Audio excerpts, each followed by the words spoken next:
اصل تاریکی ہے. علم حاصل کریں گے تو جہالت کی تاریکی ختم ہوگی، دن ہوگا تو پھر رات کی تاریکی ختم ہوگی. کسی جگہ بلب جلائیں گے تو پھر رات کی تاریکی میں کچھ کمی پیدا ہو جائے گی. تو چونکہ ہمیشہ ہر چیز تاریک ہی تاریک ہے، روشنی اس کی اپنی نہیں باہر سے ملتی ہے، سورج کی وجہ سے ملتی ہے، خورشید کی وجہ سے ملتی ہے. لذا اللہ تبارک و تعالی نے رات کو ہمیشہ پہلے ذکر کیا ہے، دن کو بعد میں ذکر کیا ہے. اب دونوں کو اکٹھا کر دیا گیا ہے.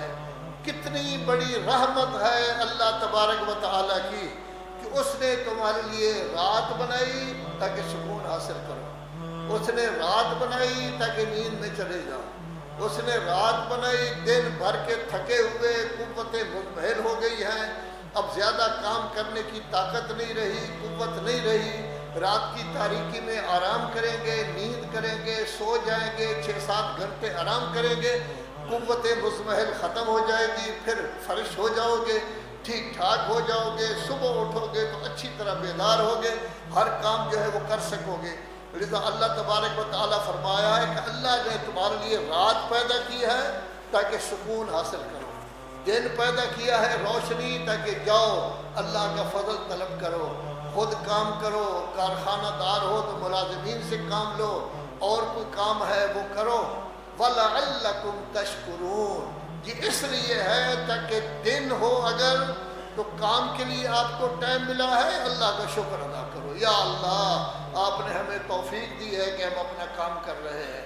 رات کی تاریکی ہے، سوئے ہوئے ہیں، بڑی اچھی نیند آ رہی ہے تو اللہ کا شکر ادا کرو. یا اللہ تو نے توفیق دی کہ مجھے نیند اچھی آ گئی ہے. اگر ساری رات نیند نہ آتی انسان پریشان رہتا تو صبح اس کے لیے کام کرنا مشکل ہوتا، اس کے لیے اٹھنا مشکل ہوتا، اس کے لیے کسی جگہ جانا مشکل ہوتا، سوچنا مشکل ہوتا، غور و فکر کرنا مشکل ہوتا.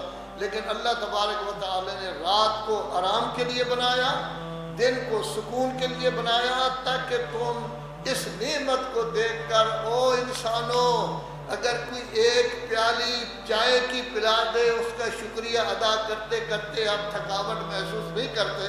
اللہ نے تو تمہارے وجود کو پیدا کیا، اللہ نے آنکھوں جیسا نور تمہیں دیا، اللہ نے عقل جیسی نعمت دی، اللہ تبارک و تعالیٰ نے تمہیں گردے دیے، جگر دیا، دل جیسی نعمت دی جس کی جس پر پورے بدن کا نظام ہے. یہ ساری چیزیں اللہ نے دی ہیں. رات اللہ نے دی تاکہ آرام کر سکیں، دن اللہ نے دیا، کھانے کے لیے پاکیزہ چیزیں اللہ نے پیدا کی، سبزہ اللہ نے پیدا کیا، درخت فروٹ میوے اللہ نے پیدا کیے. تو کیا ایسی صورت میں اللہ تبارک و تعالیٰ کا شکریہ ادا نہیں کرنا چاہیے؟